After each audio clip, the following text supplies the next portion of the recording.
Doctor, જ્યારે પણ કોઈ ડાયાબિટીસનો દર્દી હોય તો એને જોતાં આપણે ક્યારેય જજ ના કરી શકીએ કે આને ડાયાબિટીસ હશે, કેમ કે બહારથી તો એકદમ હેલ્ધી લાગતો હોય છે, પરંતુ અંદરથી એનું શરીર ક્યાંક થોડું ખોખલું થતું જતું હોય છે. તો તમે એવા કોઈ સારવાર એવા દર્દીની કરેલી છે કે જે બહારથી ફિટ લાગતું હોય પરંતુ અંદરથી વીકનેસ હોય અથવા તો બહુ ક્રિટિકલ સિચ્યુએશન કહી શકાય? એક્ઝેક્ટલી. જ્યારે આપણે કહીએ છીએ કે ડાયાબિટીસ આપણને થાય છે, મેં જેવી રીતના વાત કરી કે આપણા શરીરની અંદર શુગરનું પાચન નથી થતું.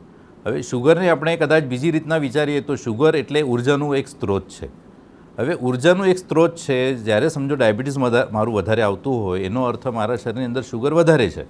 હવે શુગર મારા શરીરમાં વધારે છે તો ઉર્જાનું પ્રમાણ પણ વધારે હોવું જોઈએ, પણ એવું થતું નથી, કેમ કે એ લોહીની અંદર ઉર્જા તમારી પરિભ્રમણ કરે છે.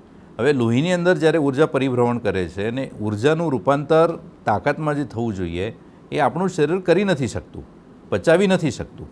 હવે ઉર્જાનું રૂપાંતર જ્યારે થતું ના હોય તાકાતમાં, તો ઓબ્વિયસલી આપણા શરીરની અંદર થાક લાગવો છે, મસલ્સ જે છે, માંસ જે છે એનું પોષણ નહીં થવું જે છે, આ બધી વસ્તુ આપણે દેખાતી હોય છે.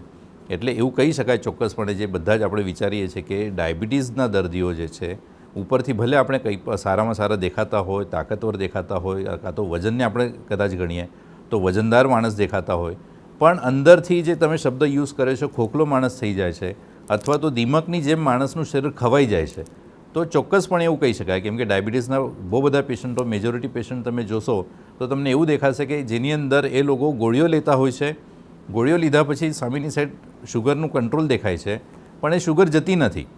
શુગર જતી નથી, એના લીધે શુગરનું શરીરની અંદર ઉર્જામાં રૂપાંતર પણ નથી થતું, અને શુગરમાં જ્યારે શુગરનું ઉર્જામાં રૂપાંતર ના થાય તો શરીરનું પોષણ પણ ના થાય. એટલે ડાયાબિટીસના દર્દીઓની અંદર મેજોરિટી કેસીસની અંદર થાક લાગવો, દાદરા ચડવામાં તકલીફ થવી, અથવા તો બહુ બધા કિસ્સાની અંદર લોહીની નળીઓનું સ્વાસ્થ્ય વધારે પ્રમાણમાં ખરાબ થવાના લીધે હૃદય જે છે એ મજબૂત નથી રહેતું, અને સરવાળે હૃદય વીક થવાના લીધે હૃદયનો હુમલો થવાનો ચાન્સ વધી જાય છે, અથવા તો દાદરા ચડવાની આપણે વાત કરી છે, દાદરા પણ પેશન્ટો નથી ચડી શકતા. એટલે એવા પેશન્ટોની અંદર પણ હૃદયરોગ જે છે એ હુમલો કરી શકે છે. તો એવા પેશન્ટમાં હૃદયરોગનો હુમલો પણ આપણે બચાવી શકાય છે, હૃદયને મજબૂત કરી શકાય છે, માંસપેશીનું સ્વાસ્થ્ય આપણે સુધારી શકીએ છીએ. એટલે ટૂંકમાં એવું કહી શકાય કે ઉર્જાનું જે પાચન છે, ઉર્જાનું જે રૂપાંતરણ છે, એ રૂપાંતરણ સારામાં સારું આપણે મેળવી શકીએ છીએ, અને એક હેલ્ધી લાઇફસ્ટાઈલ અથવા તો હેલ્ધી લાઈફ પેશન્ટ જીવી શકે છે. મેડિસિન જે છે, મેડિસિનની વાત આપણે સમજો કરીએ તો બહુ બધી વાર એવું થાય છે કે પેશન્ટોની અંદર મેડિસિનનું પ્રમાણ વધારે હોય છે. મેડિસિનનું પ્રમાણ વધારે હોવાના લીધે મેડિસિન પણ પોતાની શરીરની અંદર ટોક્સિક અસર, એટલે ઝેરી અસર ઊભું કરતું હોય છે. એટલે બહુ બધા પેશન્ટોની અંદર આપણે જોઈએ છે કે જેમની કિડની ફેલિયર થતું હોય છે, કિડની ઉપર સોજો આવી જાય છે, કિડનીનું ફિલ્ટ્રેશનનું જે ફંક્શન છે એ ક્યાંક ને ક્યાંક ઓછું થતું હોય, અને કિડનીનું ફંક્શન જ્યારે ઓછું થાય છે એટલે બહુ બધી વાર પેશન્ટોની અંદર ડાયાલિસિસ કરવા સુધી પણ વસ્તુ જતી હોય છે.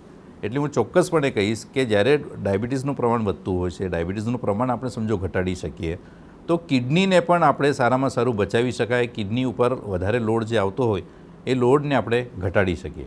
એટલે ચોક્કસપણે હું કહીશ કે જે અંદરથી માણસ ખોખલો થઈ જાય છે, અલગ અલગ અવયવ ઉપર ટોક્સિક અસર જ્યારે ઊભી થયેલી હોય છે, જેમ કે તમારું હૃદય છે, બ્લડ પ્રેશર છે, તમારા શરીરની અંદર કિડનીઓ છે, આંખોની સ્વાસ્થ્ય છે, આ દરેક અવયવ જે સેન્સિટિવ અવયવો છે એ બધાનું સ્વાસ્થ્ય આપણે સુધારી શકીએ છીએ. ક્યાંક ને ક્યાંક એમનું ફંક્શન આપણે પાછું રિહેબિલિટેટ કરી શકીએ છીએ. બિલકુલ.